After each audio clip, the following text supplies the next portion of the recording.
একটা মুমিন কিভাবে চললে তার জীবন সফল হবে, একজন মানুষ কিভাবে সুন্দর একটা জীবন পরিচালনা করতে পারে, এই সম্পর্কে আয়াতের মধ্যে আল্লাহ পাক রব্বুল আলামিন সংক্ষিপ্ত আকারে বলে দিয়েছেন। কোন একজন মুমিন যদি আয়াতরা খেয়াল করে, এই আয়াতের কথাগুলো একটু মনোযোগ দিয়ে শুনে, তাহলে তার জীবনটা সুন্দর করা অনেক বেশি সহজ হয়ে যায়। আল্লাহ পাক রব্বুল আলামিন কোরআন শরীফের মধ্যে প্রায় কথা বলে দিয়েছেন, শুধু আমরা জানি না এতটুকু। নয়তো একটা মানুষ চলার জন্য, ভালো থাকার জন্য যা যা দরকার, এর মূল কথাগুলো কোরআন শরীফের মধ্যে আল্লাহ তাআলা বলে ফেলেছেন। কোরআন শরীফের 14 নম্বর পারা সূরাতুন নাহ, এই সূরার আয়াতের মধ্যে আল্লাহ পাক রব্বুল আলামিন বলতেছেন, মান আমিলা সলিহাম মিন যাকারিন আও উনসা ওয়া হুয়া মুমিন ফালানুহইয়ান্নাহু হায়াতান তাইয়্যিবা। আল্লাহ বলতেছেন যে মান আমিলা সলিহান, যে ব্যক্তি সৎ কাজ করবে, ভালো কাজ করবে, ভালো আমল করবে, মিন যাকারিন আও উনসা, চাই সে পুরুষ হোক অথবা মহিলা হোক, ওহুয়া মুমিন, ভালো কাজটা কোন অবস্থায় করবে? মুমিন অবস্থায় করবে। তাহলে আয়াতের সরল অনুবাদ দ্বারা, কোন ব্যক্তি যদি মুমিন অবস্থায়, চাই সে পুরুষ হোক অথবা মহিলা হোক, সালেহ সৎ আমল করে, ভালো কাজ করে, আল্লাহ বলেন ফালানুহইয়ান্নাহু হায়াতান তাইয়্যিবা, আল্লাহ বলেন অবশ্যই অবশ্যই আমি আল্লাহ তাকে নেক হায়াত, ভালো জীবন দান করবো। সুবহানাল্লাহ। এই ঘোষণা কার? আল্লাহ। এই ঘোষণা কার ভাই? আল্লাহ।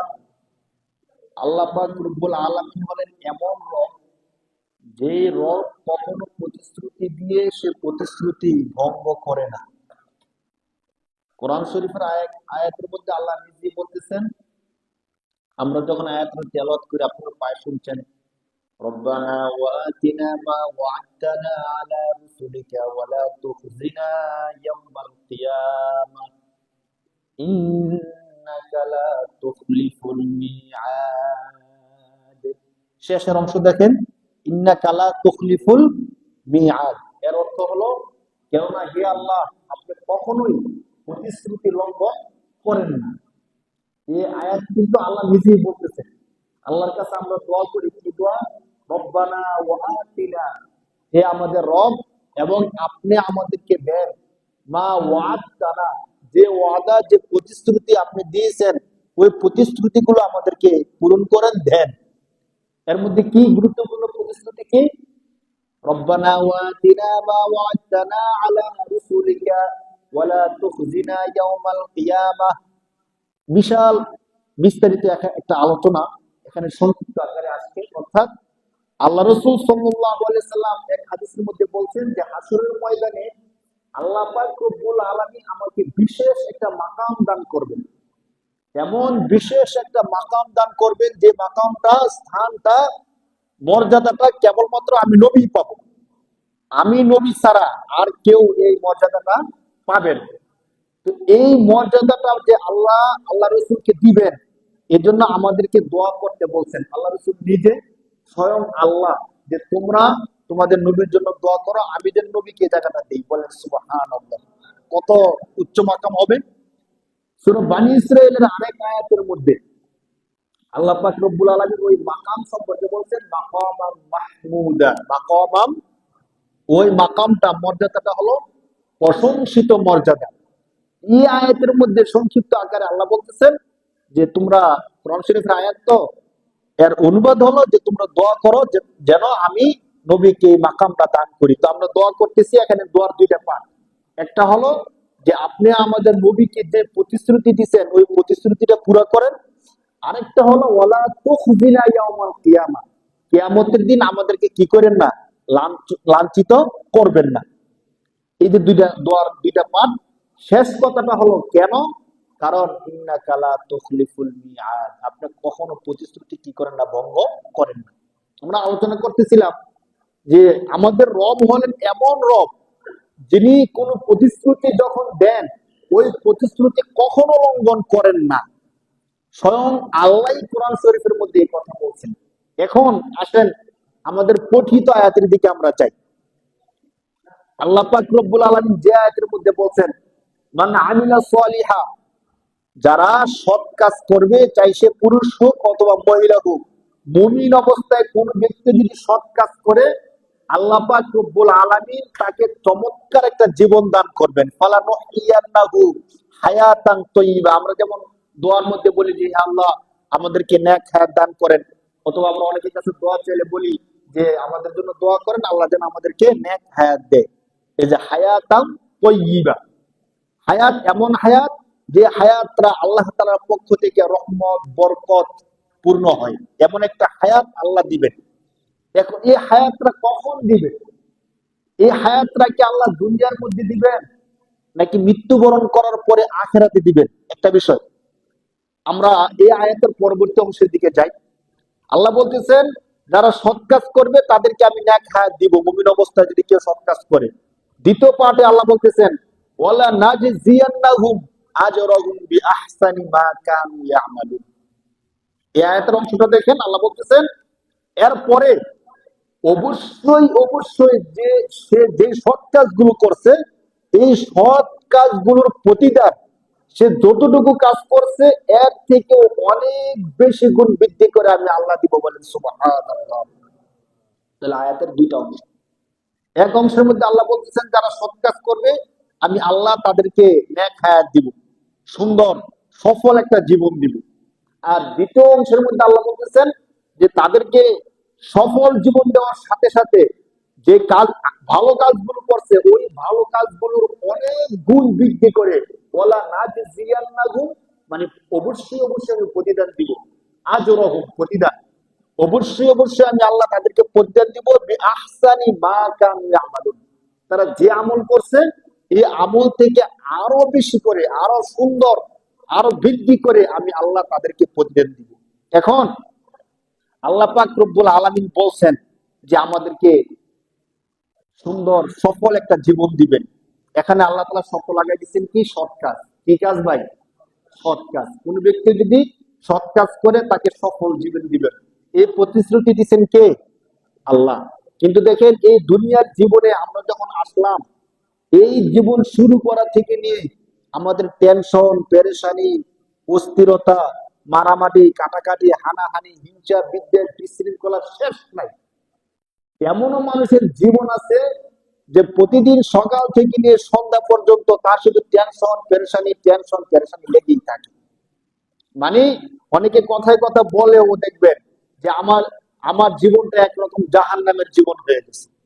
ধরেন পরিবারের কারোর সাথে তার কোনো মিল নাই, বন্ধু বান্ধব তাকে দেখতে পারে না, তার স্ত্রী তাকে ঘরের মধ্যে জায়গা দেয় না, সমাজের মধ্যে তার কোনো দাম নাই, মামলা হামলা মামলায় তার পরিস্থিতি অনেক গোলাটে হয়ে আছে। তো তার জীবনটা কেমন কঠিন বিষাদের একটা জীবন।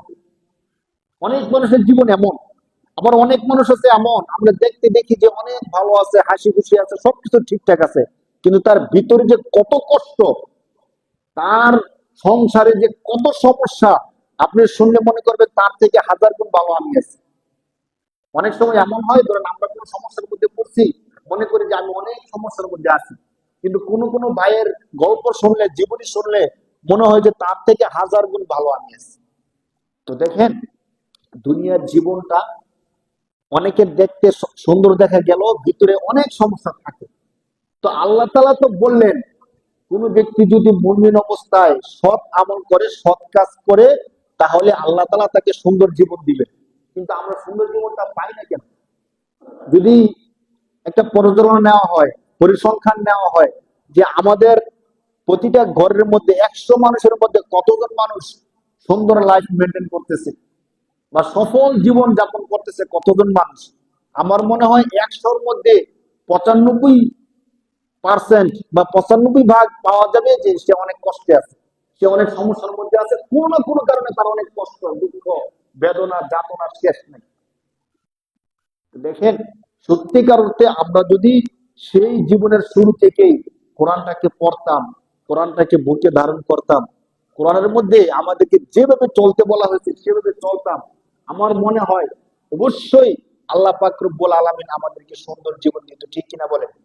কিন্তু আমাদের সমস্যা হলো, মূল সমস্যা হলো, আমরা দুনিয়াতে আসার পরে সবকিছুই জানছি, শিখছি, বুঝছি, কিন্তু আল্লাহর কোরআনকে আমরা কি করি নাই?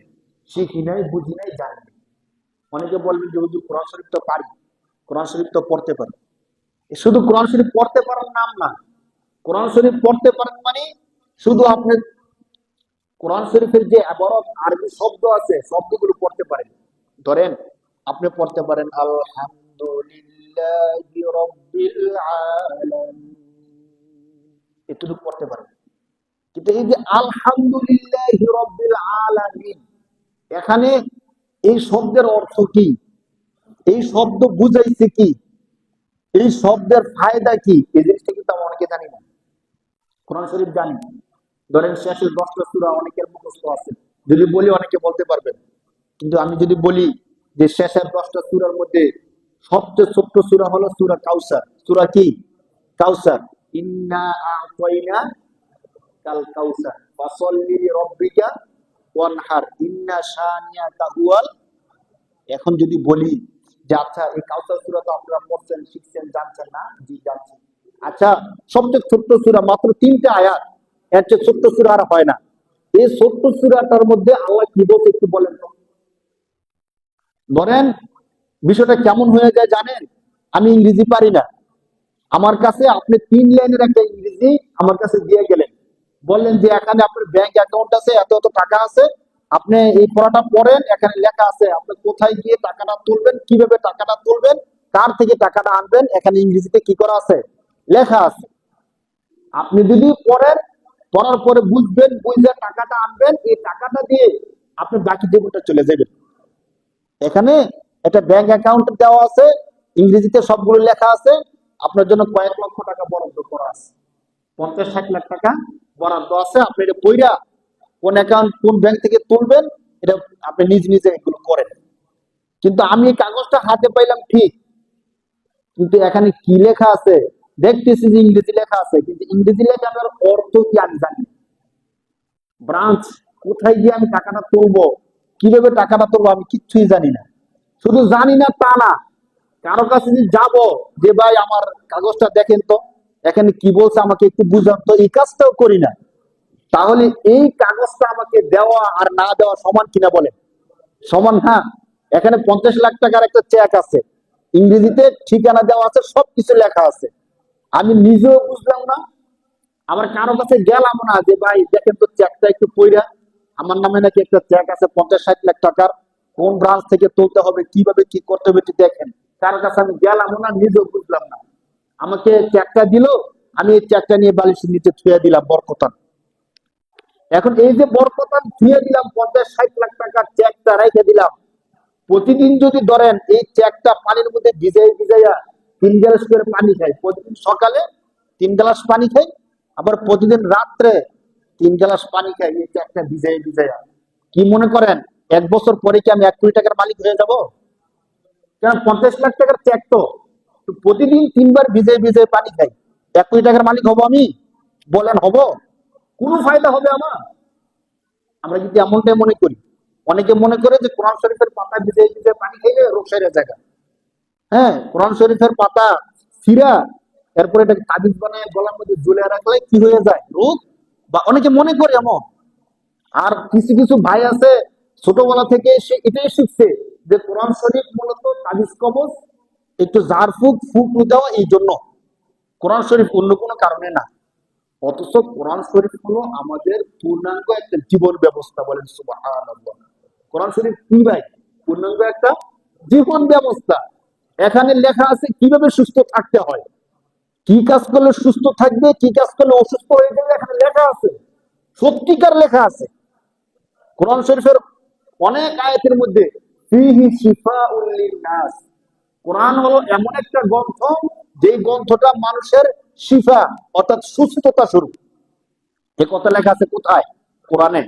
তো এখন কোরআনে যে লেখছে যে কোরআন হলো সুস্থতা স্বরূপ, আমরা এই জিনিসটা তো জানলাম না, কারো কাছে গিয়ে বললাম না যে কোরআনে যে বললো যে কোরআন সুস্থতা স্বরূপ, শিফা স্বরূপ, এটা কিভাবে ভাই আমাকে একটু জানাই দেন। জানলাম না, নিজে কারো কাছ থেকে গিয়ে আবার এটা শিখানোর চেষ্টা করলাম না, কি করলাম, নিজে একটা নিজের বাড়ির রেখে আলমারিতে তুলছিলাম, অথবা কেউ কেউ আছে দৈনিক একবার ধরে, অনেকে আছে ধরেও না, অথবা কেউ কেউ চিরে তাবিজ বানায়, কেউ কেউ আছে পানিতে ভিজে ভিজে পানি খায়। কোন কবিরাজের কাছে গেছে, কবিরাজে বলছে যে সূরা কাউসার অথবা সূরা ইখলাস প্রতিদিন ভিজে ভিজে পানি খেয়ে দেবে। কাগজ ভিজে ভিজে পানি খেলে কাগজটা কি আর ঠিক থাকে ভাই? আপনাদেরকে আমি যে চেকের কথা বলছিলাম, 60 লাখ টাকার চেক, এই চেকটা যদি দৈনিক 3 বার করে ভিজায়, এই চেকটা কি আর থাকবো, ভালো থাকবো? এরপরে যদি ভিজা সিরা চেক নিয়ে যায় ব্যাংকের মধ্যে, আমাকে টাকা আর দিবে? বললো মিয়া করছেন কি এটা? তো বিষয়টা একটু অনুধাবন করে, মানে কোরআন শরীফ কেন দেওয়া হইলো? আমাদের জীবন ব্যবস্থা কিভাবে চললে আমি ভালো থাকবো, কিভাবে চললে খারাপ হয়ে যাব, কিভাবে চললে জান্নাত পাবো, কিভাবে চললে জাহান্নামে চলে যেতে হবে, ওই জীবন ব্যবস্থাগুলো চমৎকার করে আল্লাহ লিখে দিয়েছেন। সত্যি কথা, মানে একটা মুমিন, আয়াতটা পড়লাম না, মান আমিলা সালিহাম মিন যাকারিন আও উনসা ওয়া হুয়া মুমিনুন ফালানুহইয়ান্নাহু হায়াতান তাইয়্যিবা। কোন ব্যক্তি, চাই সে পুরুষ হোক অথবা মহিলা হোক, মুমিন অবস্থায় যদি সৎ কাজ করে, আল্লাহ বলেন ফালানুহইয়ান্নাহু হায়াতান তাইয়্যিবা, আমি আল্লাহ অবশ্যই অবশ্যই তাকে একটা সফল জীবন দান করব। সুবহানাল্লাহ। এই যে আয়াতটা আমরা কতজনে শুনছি বলেন? এর আগে এই আয়াতটা কতজনে শুনছি যে সৎ কাজ করলে আল্লাহ আমাদেরকে সফল জীবন দান করবে? এতটা তো শুধু শুনলাম। এখন আমার দরকার কি, আমি বুঝি না কিভাবে সৎ কাজ করতে হবে। আয়াতটা শোনার পরে, শিখার পরে একজন বিজ্ঞ আলেমের কাছে যাওয়া, যে হুজুর, আল্লাহ যে বলছে যে সৎ কাজ করলে আল্লাহ আমাকে সফল জীবন দিবে, কিন্তু আমি তো সফল জীবন পাইতেছি না। আমি দেখি আমার পরিবারের মধ্যে দুর্ভিক্ষ, আমার সন্তান আমার কথা শুনে না, সমাজের মধ্যে আমার কোনো মূল্যায়ন নাই, আমার দৈন্যতা দুর্দশা লেগেই থাকে। আমার মনে হইতেছে আমার জীবনটা সফল জীবন না, ব্যর্থ জীবন। কিন্তু আল্লাহ তো বলছেন সৎ কাজ করলে সফল জীবন দিবে। আমাকে একটু বুঝা, আল্লাহর এই আয়াতটা আপনি নিজে দেখেন, আমাকে একটু বুঝান। কখনো কি আমরা এই কাজটা করছি? কখনো বলেন করি নাই তো, করি নাই তো, না করলে কিভাবে সফল জীবন পাবো বলেন? অথচ আল্লাহ তো কোরআন শরীফে বলছেন, আর প্রথমের শব্দগুলো আপনারা শুনছেন না, যে আল্লাহ কোন প্রতিশ্রুতি দিলে সে প্রতিশ্রুতি কি করেন না, ভঙ্গ করেন না। আজকে যদি আয়াতের বর্ণনা একটু বুঝি, আল্লাহ হলেন এমন সত্তা যিনি কোন ওয়াদা দিলে ওয়াদা ভঙ্গ করেন না। তো যদি সৎ কাজ করি আমাদেরকে সফল জীবন দিবেন, এই প্রতিশ্রুতি দিচ্ছেন কে? আল্লাহ। তো আল্লাহ তো প্রতিশ্রুতি ভঙ্গ করেন না, অবশ্যই আল্লাহ সফল জীবন দিবে। কিন্তু আমি তো নামাজ পড়তেছি, সফল জীবন পাইতেছি না। আমি তো রোজা রাখতেছি, এরপর আমার দুঃখ দুর্দশা দূর হইতেছে না। কেন হইতেছে না? কারো কাছে গিয়ে বুঝার দরকার ছিল না? আমরা বুঝি না, এই ক্ষেত্রে বুঝি না। কিন্তু ঠিক যদি, আমার এই প্রথম কথাটা খেয়াল করেন, ঠিক যদি 60 লাখ টাকা একটা চেক ইংরেজিতে আপনাকে কেউ ধরায় দেয়, আপনি প্রথম চেষ্টা করবেন গুগল ট্রান্সফার অথবা কোনো না কোনো ভাবে নিজেই শিখার জানার চেষ্টা করবেন যে এখানে কি কথাটা বলবো। প্রথমে এটা বুঝার শিখার চেষ্টা করবেন। তো নিজে যদি বুঝতে না পারেন, নিজের আত্মীয় স্বজনের মধ্যে নিজের ঘনিষ্ঠ কেউ ওই জিনিসটা বুঝে কিনা তার কাছে নিয়ে যাবেন। দেখো তো, আমার নামে নাকি একটা চেক আসছে, চেকের মধ্যে কি লেখা আছে, আমি কি করতে পারি, অস্থির হয়ে যাবেন। আমার, আমরা তো এমন, ধরেন খানা খাইতে বসছি, এমন সময় যদি 60 লাখ টাকার চেকটা আসে, খানা রাইখা সাথে সাথে এই চেকটা নিয়ে দৌড়াদৌড়ি শুরু করে দিই, কি করা যায়? তখন আমার খাওয়া ঘুম সব দূরে চলে যাবে। যে আগে 60 লাখ টাকার চেকটা ঠিক করি, এরপরে আমি খাবো, এরপরে ঘুমাবো। কিন্তু কোরআন শরীফের মধ্যে যে আল্লাহ পাক রব্বুল আলামিন সফল জীবন দিবেন আমাদেরকে বললেন, একটা বিষয় খেয়াল করছেন? 60 লাখ টাকা আসার পরেও আপনার জীবন সফল হতে পারে, সফল নাও হতে পারে। অনেক সময় হয় কি, বেশি টাকা আমাদের জীবনে কাল হয়ে দাঁড়ায়। ধরেন কোন ব্যক্তির ঘরের মধ্যে 1 কোটি টাকা আছে, 10 ভরি স্বর্ণ আছে। এই জিনিস যদি কোনো ডাকাত, কোন চোর, কোন সন্ত্রাস জানতে পারে, তখন ওই লোকটাকে আর শান্তি পাবে বলেন? যে কোনো ভাবে তার ঘরের মধ্যে হানা দিবে, তাকে রাস্তার মধ্যে গুলি ঠেকায় বলবে যে 1 কোটি টাকা এখন নিয়ে আসো, নয়তো তোমাকে মেরে ফেলবো। অথবা কোন না কোনো ভাবে তার জীবনটাকে অতিষ্ঠ করে তুলবে তার টাকাগুলো নেওয়ার জন্য। আমরা দেখছি অনেকের জীবন এমন হয়ে যায়, মানে কিছু টাকা হাতে আসলে তখন তার জীবনটা ভালো হওয়ার পরিবর্তে আরো খারাপ হয়ে যায়। ডাকাত সন্ত্রাস তারা জানতে পারলে তাকে তার জীবনটাকে আর জ্বালাফালা করে দেয়। তো দেখেন, 60 লাখ টাকা আমাদের হাতে আসলে আমরা সফল জীবন পাবো, এটা কোনো গ্যারান্টি নেই। আমার জীবনটা সফল হতেও পারে, নাও হতে পারে। অনেক সময় বেশি টাকা হলে আমাদের সন্তানরা আরো খারাপ হয়ে যায়, জুয়ার মধ্যে মদের মধ্যে মিশে যায়, সমস্যা হয়ে যায়। কিন্তু আল্লাহ বলতেছেন যে কেউ যদি ভালো কাজ করে আমি আল্লাহ অবশ্যই অবশ্যই তাকে সফল জীবন দিব।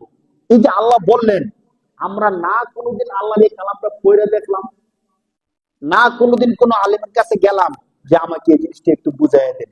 দেখেন, যখন আল্লাহ পাক রব্বুল আলামিন দুনিয়ার মধ্যে আদম আলাইহিস সালামকে নামায় দিবেন, তখনই আল্লাহ পাক রব্বুল আলামিন ঘোষণা করতেছেন, ইহবিতু মিনহা জামিআ ফাইম্মা ইয়াতিয়ান্নাকুম মিন্নি হুদা ফামান তাবিআ হুদায়া ফালা খাউফুন আলাইহিম ওয়ালা হুম ইয়াহজানুন। এর থেকে স্পষ্ট কথা আর কি হতে পারে? আল্লাহ বলতেছেন যে আদম, তুমি তোমার স্ত্রী এবং আরো যারা আছো সবাই দুনিয়ার মধ্যে নেমে যাও। ইহবিতু মিনহা জামিআ, তোমরা সকলে দুনিয়ার মধ্যে নেমে যাও। নেমে যাওয়ার পরে কি করব? আল্লাহ বলতেছেন আমি বলতেছি কি করবা। ফাইম্মা ইয়াতিয়ান্নাকুম মিন্নি হুদা, আমি আল্লাহর পক্ষ থেকে তোমাদের কাছে একটা গাইডলাইন যাবে, কিভাবে দুনিয়ার মধ্যে থাকবা, কি করবা না করবা, এই সব কিছু সম্পর্কে আমি আল্লাহ একটা গাইডলাইন দিব। ফাইম্মা ইয়াতিয়ান্নাকুম মিন্না হুদা ফামান তাবিআ হুদায়া, আমি আল্লাহর এই গাইডলাইন যারা অনুসরণ করবে। দেখেন শর্তটা কি? আমরা তো এখন বলতেছি যে নামাজ পড়ি, রোজা রাখি, ঈমান আছে, এরপরও ভালো জীবন পাইতেছি না, সফল জীবন হচ্ছে না, কেন? এই কেনর জবাব আল্লাহ দিতেছেন। ফামান তাবিআ হুদায়া, শুধুমাত্র যারা আমি আল্লাহর দেওয়া গাইডলাইন অনুসরণ করবে, ফালা খাউফুন, তার কোনো ভয় নাই, ওয়ালা হুম ইয়াহজানুন, তার কোনো চিন্তাও নাই। বলেন সুবহানাল্লাহ। অথচ আমাদের জীবনে দেখেন, চিন্তারও শেষ নাই, টেনশনের শেষ নাই, ভয়ের তো শেষ নাই নাই। মনে হয় যে কোনো মুহূর্তে যে কেউ মেরে ফেলতে পারে। আর আর্থিক টেনশন, পারিবারিক টেনশন, সামাজিক টেনশন তো আছেই আছে, নিয়মিত লেগেই আছে। অথচ আল্লাহ বলতেছেন আমি আল্লাহ যে গাইডলাইন দিব, এই গাইডলাইনের অনুসরণ যারা করবে, ফালা খাউফুন, তাদের কোনো ভয় নাই, ওয়ালা হুম ইয়াহজানুন, তাদের কোনো চিন্তাও নাই। তাহলে এখন বলেন, আমাদের জীবনে কেন এত ভয়, কেন এত টেনশন? আল্লাহর কোরআন অনুযায়ী আমরা আল্লাহর গাইডলাইনকে ফলো করি না, এই জন্য আমাদের জীবনে টেনশন পেরেশান। কিন্তু দুঃখের বিষয় হলো, এত সব কিছু সত্ত্বেও আমাদের বিবেক এই কথা এখনো বলে না যে তাহলে তো আল্লাহর কালামটা জানা দরকার। যেই কালামের মধ্যে এই কথা আছে, যে ব্যক্তি এই কালামটা জানবে, এই কালাম এই কোরআন অনুযায়ী জীবন যাপন করবে, তাকে আমি আল্লাহ সফল জীবন দেব। এই কালামটা, এই কোরআনটা জানা দরকার আছে কিনা বলেন? দরকার আছে না? কিন্তু আমরা দেখবেন দুনিয়ার সব কাজ করব, সব ব্যস্ততার মধ্যে জড়ায় যাব, এই কোরআনটা জানার চেষ্টা করব। কোনোভাবে এই কোরআনটা নিয়ে বুঝার চেষ্টা করব না। কি করব? ওই যে কোরআন আরবি, হয়তো কেউ তাবিজের মধ্যে বেঁধে গলার মধ্যে ঝুলে রাখবো, অথবা কোন কবিরাজ যদি বলে যে এই পৃষ্ঠাটা ছিঁড়ে পানির মধ্যে চুবাই চুবাই খান, পানির মধ্যে দিয়ে দিয়ে দেখবেন সে পানি খেয়েছে সুস্থতার জন্য। কোরআনে কি আছে আমি জানলাম না, শুধু পানি খেয়ে খেয়ে কতদিন ভাই, এইভাবে সুস্থতা কতদিন? মূলত আমার জানা দরকার যে এখানে আল্লাহ বলছেন কি, কিভাবে চলতে বলছেন। দেখেন আয়াতের দিকে আমরা আসি। যে আয়াতের মধ্যে আল্লাহ বলছেন যে কোন ব্যক্তি, চাই সে পুরুষ হোক অথবা মহিলা হোক, যদি সে মুমিন হয়, এখানে আল্লাহ একটা শর্ত লাগাই দিছে। শর্ত হলো মুমিন হতে হবে। মানে আমিলা সালিহান মিন যাকারিন আও উনসা ওয়া হুয়া মুমিন, মুমিন অবস্থায়, আল্লাহকে বিশ্বাস করা অবস্থায় কোন ব্যক্তি যদি সৎ কাজ করে, তাহলে আল্লাহ তাকে সফল জীবন দান করবেন। কি জীবন দিবেন বলেন? সফল জীবন দান করবেন। এই সফল জীবন আল্লাহ যাকে দুনিয়ার মধ্যে দিবেন, আখিরাতের মধ্যে কি তাকে জাহান্নামে দিবেন? দিবেন না। দুনিয়ার মধ্যে আল্লাহ তাআলা পুরস্কার স্বরূপ সফল জীবন দিলেন, আখিরাতের মধ্যে অবশ্যই তাকে আল্লাহ জান্নাত দিবেন, অবশ্যই, এটা আল্লাহ তাআলার ওয়াদা। এখন ভালো কাজটা কি? প্রশ্ন না? যে আল্লাহ বলছেন কোন ব্যক্তি যদি মুমিন হওয়া অবস্থায় ভালো কাজ করে সফল জীবন দিবেন। এখন ভালো কাজ কি? দেখেন আমাদেরকে আল্লাহ তাআলা যে একটা সুস্থ বিবেক দিয়েছেন, প্রত্যেকের মধ্যে আল্লাহ তাআলা একটা সুস্থ বিবেক দিয়ে দিয়েছেন, এই সুস্থ বিবেক দিয়ে আমরা নির্ণয় করতে পারি কোনটা ভালো কাজ আর কোনটা খারাপ কাজ। মানে প্রাথমিক ভাবে আমরা সবাই নির্ণয় করতে পারি যে এই কাজটা ভালো, এই কাজটা খারাপ। কোন একজন ব্যক্তি আরেকজন ব্যক্তিকে গালি দিছে, দেওয়ার সাথে সাথে আপনাকে যদি জিজ্ঞেস করি সে যে গালি দিল কাজটা ভালো করছে না খারাপ করছে, আমরা কি বলি? খারাপ করছে। তো খারাপ করছে কিভাবে বুঝলেন? আমাদের বিবেক বলে যে গালি দেওয়া ঠিক না। একটা মানুষকে গালি দেওয়া কি না? ঠিক না। একজন মানুষ এতিমের মাল বক্ষণ করছে, অন্যায় ভাবে এতিমের মাল আত্মসাৎ করে নিয়ে আসছে, জিজ্ঞেস করলাম ভালো কাজ করছে না খারাপ কাজ? আপনি বলবেন অনেক খারাপ করছে। সে এতিম মানুষ, তার বাবা নাই মা নাই, তার মালগুলো আত্মসাৎ করছে, এটা ভালো কাজ না খারাপ কাজ? বলেন ভালো কাজ না খারাপ কাজ? জমি আরেকজনের, কিন্তু কোনোভাবে আমি যেহেতু বুঝি বা আমার ক্ষমতা আছে বা কাগজপত্র সম্পর্কে আমার ধারণা ভালো, এই জন্য আমি কাগজপত্র সিস্টেম করে আমার ভাইয়ের কিছু জমি আমার অধীনে নিয়ে আসলাম, আমার প্রতিবেশীর কিছু জমি আমার আয়ত্তে নিয়ে এসে আমি বিক্রি করে দিলাম। আমার ভাই যখন বিক্রি করতে গেল দেখলো যে আমি আগে বিক্রি করে রাখছি। এই কাজগুলো আমরা করি কি করি না? করি। কাজটা কি ভালো কাজ না খারাপ কাজ? এটা কোরআন হাদিস বলুক অথবা না বলুক, আমাদের বিবেকে বলে কাজটা কি কাজ? খারাপ কাজ। তো ঠিক এই যে দেখেন, আল্লাহ তাআলা আমাদেরকে সুস্থ একটা বিবেক দেওয়ার কারণে কোনটা ভালো এবং কোনটা মন্দ এই জিনিসটা আমরা বুঝি। কিন্তু আমাদের সবচেয়ে দুর্ভাগ্য হলো এই কাজগুলো জেনে বুঝো আমরা করি কি করি না বলে। আচ্ছা, গালি দেওয়া যে খারাপ কাজ এই জিনিসটা আমরা সবাই জানি না? জানি। আরেকজনের জন্য আত্মসাৎ করা খারাপ কাজ, জানি কি জানি না? একটু বলেন, জানি কি জানি না? এরপরও করি কি করি না? না করলে ভূমি রেজিস্ট্রার অফিসের মধ্যে এত মামলা কেন? মামলা শেষই হয় না, বছরের পর বছর। দেখবেন যদি মামলার বিষয়গুলো আপনারা কেউ এই সম্পর্কে আইডিয়া থাকে, সবচেয়ে বেশি মামলা জমি জমা সংক্রান্ত। সবচেয়ে বেশি ঝামেলা ভূমি অফিসের মধ্যে কি সংক্রান্ত? জমি জমা সংক্রান্ত। যার যার জমি শেষে বুক করবো, এত মামলা হইব কেন? সীমানা নিয়ে এত ধাক্কা ধাক্কি কেন? দেখবেন একজন আমিন 5 বার করে একটা জায়গা মাপে, এরপরও মাপা হয় না, আবার আমিন আনতে হয়। আবার যখন সীমানা দিবে, ওয়াল দিবে, আবার আমিন আনতে হয়, এরপরও শেষ হয় না ঝামেলা। তা আমরা তো জানি যে আরেকজনের জমি আত্মসাৎ করাটা খারাপ কাজ, এরপর আমরা করি কি করি না? করি। করি দেখিয়ে দেওয়া তো ঝামেলা। তো আমরা মানুষ হলাম এত আল্লাহ অবাধ্য বান্দা যে আমরা বুঝে জেনে শুনে সবকিছু বুঝে আমরা এই খারাপ কাজগুলো করি, যার কারণে আমাদের জীবন কি হয় না? সুন্দর হয় না। আমি আরেকজনের জীবনটাকে খারাপ করে রাখছি, আরেকজনের জন্য আত্মসাৎ করছি, এখন সে দৌড়দৌড়ি করতে হইতেছে, পেরেশানি করতে হইতেছে। তো তাকে আমি একটা কষ্ট দিয়ে দিলাম না? বলেন, এতিমের মাল আমি আত্মসাৎ করছি, এতিম কষ্ট পাইতেছে, তাকে আমি কষ্ট দিতেছি। এইভাবে মানুষকে যে আমি কষ্ট দিতেছি, আপনার কি মনে হয় যে আরেকজনকে কষ্ট দিয়ে আমি খুব সুখ পেয়ে যাব? না। আরেকজনকে কষ্ট দিয়ে আপনি সুখ পাবেন না, না, না, কখনোই না। রবার্টের বল দেখছেন না? এগুলো ওয়ালের মধ্যে যখন আপনি ঢিল মারবেন, সেখানে ধাক্কা লেগে আবার আপনার নিজের কাছে চলে আসবে। রবার্টের যে বলগুলো আছে ছোট ছোট, দেখবেন ঢিল, ওয়ালের মধ্যে ঢিল মারলে আবার আপনার দিকে আসবে। ঠিক মানুষকে দেওয়া প্রতিটা কষ্ট, আপনি বিশ্বাস করেন, মানুষকে দেওয়া প্রতিটা কষ্ট আপনার মৃত্যুর আগেই আপনার উপর আসবেই আসবে। অনেকে আমরা মনে করি খারাপ কাজ করতেছে, মৃত্যুর পরে আল্লাহ তাকে ধরবে। যখন পারি না, ধরেন একজন ক্ষমতাসীন, সে আমাকে অনেক কষ্ট দিতেছে, অনেক অত্যাচার নির্যাতন করতেছে, তখন আমরা বলি যে এই দুনিয়ায় তো পারলাম না, মৃত্যুর পরে তোমাকে আল্লাহ ধরবে। আরে না ভাই, মৃত্যুর পরে না। বান্দার যে হক গুলো আমরা নষ্ট করি, বান্দাকে যে কষ্টগুলো আমরা দেই, এই কষ্টগুলো আল্লাহ তাআলা দুনিয়ার মধ্যেই দেয়।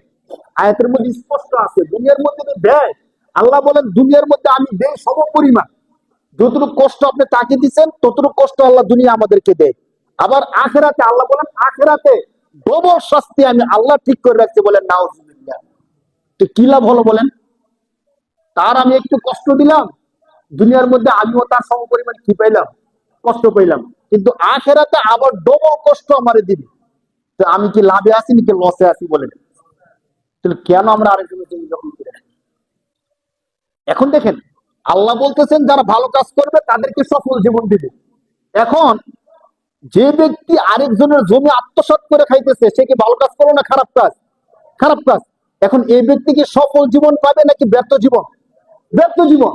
এখন এই ব্যক্তি যদি আমার কাছে এসে বলে যে হুজুর আপনি তো বলছেন যারা ভালো কাজ করবে তারা সফল জীবন পাবে, কোন আয়াত দিয়ে আপনি বললেন? আমি তো নামাজ পড়তেছি, তো আমি সফল জীবন পাই? আমি তো রমজান মাসে রোজা রাখি, মাত্র কিছুদিন আগে আমি হজ করে আসছি, তো আমি কেন সফল জীবন পাই না? দেখেন কেন পায় না। ওই দিক দিয়ে যে আরেকজনের জন্য আত্মসাৎ করে রাখছে খবর নাই, আরেকজনের কষ্ট দিয়ে রাখছে, মিথ্যা মামলায় আরেকজনের জীবনকে জ্বালাপালা করে রাখছে খবর নাই, শুধু নামাজ পড়তেছে এই জন্য ভালো জীবন চাই। আল্লাহ কখনো ওয়াদা ভঙ্গ করেন না। আল্লাহ কি করেন না বলেন? কখনো ওয়াদা ভঙ্গ। আপনি সত্যিকার অর্থে আমাদের জীবনের মধ্যে কি সমস্যা আছে, আমাদের যে সুস্থ বিবেক আছে, সুস্থ বিবেক দিয়ে একবার ভাবেন আমি কি কি খারাপ কাজগুলো করতেছি। একটু খেয়াল করেন আমি কোন সুদি কারবার করতেছি কিনা। সুদি কারবার ভালো না খারাপ? তাহলে আমি যদি সুদি কারবার করি আমার জীবন কি সফল জীবন হবে না ব্যর্থ জীবন হবে? সহজ কথা, মানুষের মাল আত্মসাৎ করা খারাপ, অতএব আমার জীবন ব্যর্থ হবে না সফল হবে? ব্যর্থ হবে। এইভাবে জীবনটা নিয়ে একটু চেষ্টা করে আমারটা আমি আরেকজনকে জানানোর দরকার নাই। যদি আমার জীবনে এমন কাজগুলো পাই যে কাজগুলো মন্দ খারাপ, এই কাজগুলো ছাইড়া দেন। ছাইড়া দেওয়ার পরে এবার আপনি নামাজ পড়েন, আল্লাহকে ডাকেন, ভালো কাজগুলো করেন। এর পরেও যদি সফল জীবন না পান তাহলে আমার কাছে এসে বলেন। কারণ এই কথাটা আমি বলি না, বলছে কে? বলেন বলছে কে? আল্লাহ বলছে স্বয়ং। ভালো কাজ করলে সফল জীবন দিবেন কে? আল্লাহ। অতএব আপনি খারাপ কাজগুলো ছেড়ে দেন। আজকে থেকে সামাজিক সমস্ত বিশৃঙ্খলা, মারামারি, কাটাকাটি গুলো, যে কাজগুলো আপনার এগেইনস্টে হয় এই কাজগুলো ছেড়ে দেন, দেখবেন সফল জীবন দিবেন কে? কিন্তু আমরা জেনে বুঝে, অনেক সময় হয় কি সে আমার প্রতিবেশী, সে আমার থেকে বড় হয়ে যাবে, না না, তাকে বড় হতে দেওয়া যাবে না। আমরা চাই ভাই, আমার এক ভাই আমার থেকে বড় হয়ে যাবে, আমার থেকে বেশি টাকা পয়সা হয়ে যাবে, না না, দেওয়া যাবে না। তার নামে মামলা দিয়ে রাখবো, এই মামলা বাইতে বাইতে বাইতে বাইতে সে কষ্টের মধ্যে থাকবে। আমার কাছে ভালো লাগে। অনেক সময় এমন করি আমরা, দেখবেন আরে তার নামে মামলা দিয়ে রাখছেন কেন, তাকে হুমকি ধমকি দিয়ে রাখছেন কেন? তো যেন সে আমার নিচে থাকে, তার সন্তান নিয়ে, পরিবার নিয়ে সে আমার উপরে উঠে যাবে, আমি তাকে হতে দিব না। অথচ সে খেয়াল করতেছে না আপনি যে তাকে উঠতে দিতেছেন না, আপনিও উঠতে পারবেন না। আপনি কি দেখছেন যে ব্যক্তি ধরেন একজন আরেকজনকে দৌড়াইতেছে, কোন কারণে একজন আরেকজনকে কি করে আমরা দৌড়াই না? বা ছোট সময় দেখবেন ছোট বাচ্চারা মারামারি লাগলে তখন একজন আরেকজনকে দৌড়ায় ধরার জন্য। এখন যে যাকে দৌড়ায়, এখানে কি দুইজন দৌড়াতে হয় নাকি একজন দৌড়ায় আরেকজন দাঁড়ায় থাকে? দুইজন দৌড়াতে হয় না? ছোটবেলা কিন্তু আমরা জিনিসটা বুঝি, বড় হলে আর বুঝি না। আপনি যে তাকে কষ্ট দিতেছেন বড় না হওয়ার জন্য, আপনি যে তাকে দমায় রাখার চেষ্টা করতেছেন, আপনি কি জানেন আপনি ক্ষমতা আছে, শক্তি আছে, টাকা আছে, বুঝ বুদ্ধি আছে, এই জন্য তাকে আপনি দমায় রাখতে চাইতেছেন, তার উপর হামলা মামলা দিয়ে রাখছেন। কিন্তু আপনি তাকে এই কাজটা করতেছেন, তার একজন মালিক আল্লাহ আছে নাকি নাই বলেন? সে বুঝুক অথবা না বুঝুক, তার আল্লাহ তাকে যে আল্লাহ সৃষ্টি করছেন, ওই আল্লাহ বুঝি কি বুঝে না? বুঝে। আপনি তাকে যতটা কষ্ট দিবেন আল্লাহ আপনাকে এর চেয়ে হাজার গুণ বেশি কষ্ট দিবেন। অতএব আপনি মনে করেন না যে তাকে আমি বড় হতে দিব না, আপনিও বড় হতে পারবেন। আর যদি বড় হনও আপনার টেনশন পেরেশানি, হামলা মামলা, হয়তো আপনার এই ভাই আপনার নামে মামলা করবে না, আপনি প্রতিবেশী আপনার নামে মামলা করবে না, এমন একজন লোককে আল্লাহ দাঁড় করাই দিবে যে মামলা করবে, আপনি মামলা থেকে ছুটতে পারবেন না। এমন একজন লোক আল্লাহ আপনার উপর চড়াও করে দিবে যার কথা আপনি বুঝবেন না, যার সামনে আপনি দাঁড়াতেও পারবেন না। অতএব আমরা যে আলোচনাটা করতেছিলাম, আল্লাহ বলতেছেন যদি পুরুষ হোক অথবা মহিলা হোক, মুমিন অবস্থায় যদি কেউ ভালো কাজ করে আমি আল্লাহ তাকে কি দিব? সফল জীবন দিবই দিব। কাজ করতে হবে কি কাজ ভাই? ভালো কাজ। কি কাজ করতে হবে? করলাম খারাপ কাজ, আশা করি ভালো জীবন সম্ভব? সম্ভব না।